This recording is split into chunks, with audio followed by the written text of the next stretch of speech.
Hey, if you're looking to start a convenience store and you'd like to understand how much customer traffic your competitors are getting to their store, how much foot traffic is actually coming into their store, we're going to show you in this video where you can find this kind of data and how you can find a lot of other key market research and competitor data as well. Things like how many people are searching for keywords related to convenience stores in your location, which keywords are easiest for you to compete for and win over traffic to your site and to your business. We're going to look at seasonality data so you know when to expect slow and busy times of seasons. We're going to look at customer heat map data for your competitors. So we're going to be able to see where your competitors' customers are actually coming from, where they live, and that might help to inform you where you might want to locate your business. I'm going to do all of this by walking through our example market research report here. I'm going to show you how you can get this data through a series of free tools as well as some premium tools as well. Before I jump too far into that though, just a little bit of background. My name's Adam Huxema. I'm the co-founder of Projection Hub, and we help founders and business owners create financial projections for their businesses. We do this through a library of about 100 industry-specific financial projection templates, and we found that over the years that it's good market research and competitor research that's really at the foundation of a set of realistic financial projections. And so we're working to show clients how we do market research so that you can do this on your own, hopefully.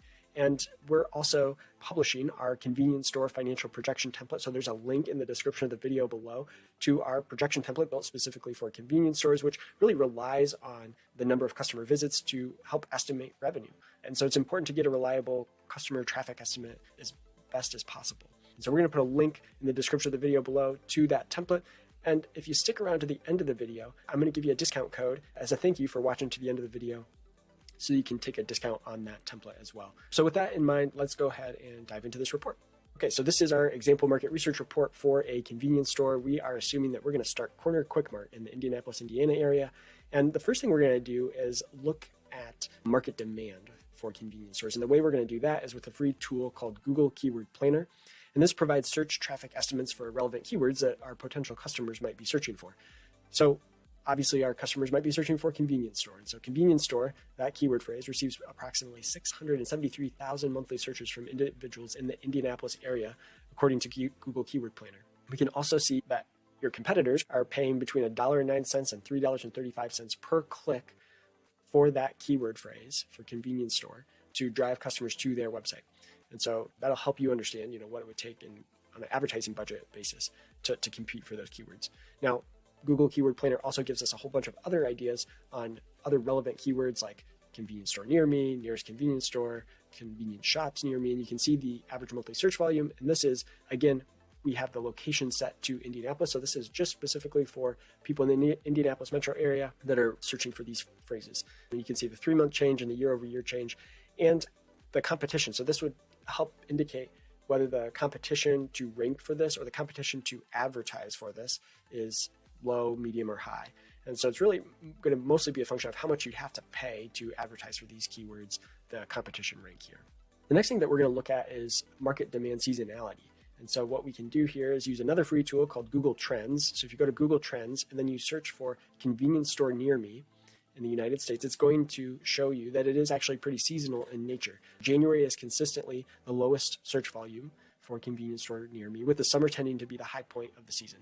The next thing we want to look at is our target location analysis. And so let's say we are looking at a particular location and it's an existing building that we're going to convert into a convenience store, but this existing building has been empty.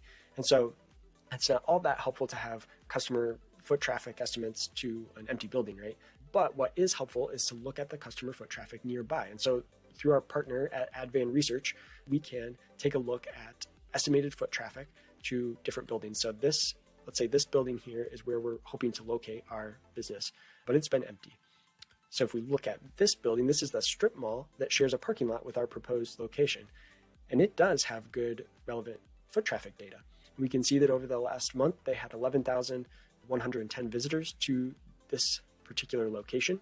And we can also see that foot traffic to that strip mall location over the last 12 months and the percentage change over the prior year as well. I think that can be really helpful, but I think even more so than looking at a nearby foot traffic location, it's actually even more useful to look at foot traffic to a competitor. So let's say a CVS convenience store is one of our primary competitors in this particular location. They're estimated to have 10,210 customer visits last month, and you can see the trend line of that those customer visits to this particular location. You can also see how much space they're renting. So 14,241 square feet. That can help you understand how much square footage you might need to rent for your space. So the Advan research data can also help us with site selection. And by that, I mean, we can look at some customer heat map data for your competitors and use that information to help us understand where we should locate our business. In this example here, red dot represents the CVS, and that's a competitor. And the blue represents where their customers are concentrated, where they live. And so if you are looking to maybe locate near the Fishers area, there are not many customers that live in Fishers that are traveling to this particular CVS convenience store. And so it might make sense to locate in the Fishers area, and you may be able to pull a lot of the customer base from that area. The last thing that we're going to look at in this research report is demographic data. So if you know that, hey, our target customer has a certain demographic, certain income level, this demographic data can really help identify whether your proposed location has the right makeup of customer demographics and customer types that would be a good fit for your particular business. So that's the market research report. Now, if you've gone through this video and you said, man, I like this data, but I don't know how to pull this all together. I don't want to spend the time pulling this all together. We can do this for you. So we have a market research report service, which we're going to link to in the description of the video below. And you'll be able to actually hire us to do this market research report for you for your proposed location, or look at just doing competitor research if you prefer. And we'll also link to our convenience store financial projection template. So as you do this market research, you can take that data and kind of integrate it into your financial model to help create a set of projections that the bank is going to believe. It's based on realistic assumptions, right? And so we'll put a link to that in the description of the video below. And while you're down there, you'll find a link to a form that you can fill out to get a discount code emailed to you as our thank you for sticking around to the end of the video as promised, to be able to use that discount code at checkout. And if you have any questions at all, please don't hesitate to reach out to us at support@projectionhub.com. Thanks.